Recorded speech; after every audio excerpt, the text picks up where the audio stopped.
আমরা মানব সভ্যতা বিকাশের পর থেকে আমাদের যে শারীর চর্চা, আমাদের যে জীবন, আমাদের যে দেহ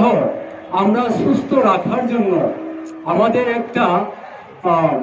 লেখাপড়ার সাথে সাথে খেলাধুলা আমাদের মানব সভ্যতাতে একটি বিশেষ গুরুত্বপূর্ণ। তাই আমি বলবো যে বিভিন্ন ডিস্ট্রিক্ট থেকে যারা আজকে এখানে এসেছেন, যে বিভিন্ন ডিস্ট্রিক্টের বিভিন্ন স্কুল থেকে বা বিভিন্ন জায়গা থেকে যারা সিলেক্ট হয়ে আজকে রাজ্যভিত্তিক যে অনুষ্ঠানে যারা অংশগ্রহণ করার জন্য সুযোগ পেয়ে এসেছেন, তাদের কাছে আমার বিনীত অনুরোধ থাকবে আপনাদের মধ্যে আন্তরিকতার সহিত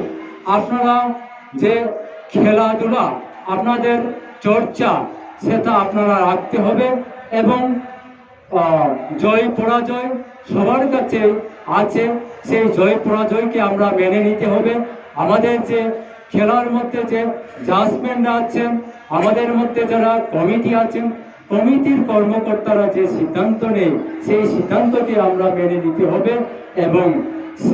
সিদ্ধান্ত মোতাবেক অনুসারে আমরা একটি খেলা করতে গিয়ে যাতে আমাদের বিশৃঙ্খলা না হয়, আমাদের একটা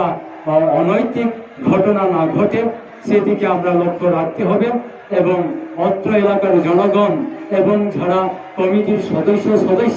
তাদের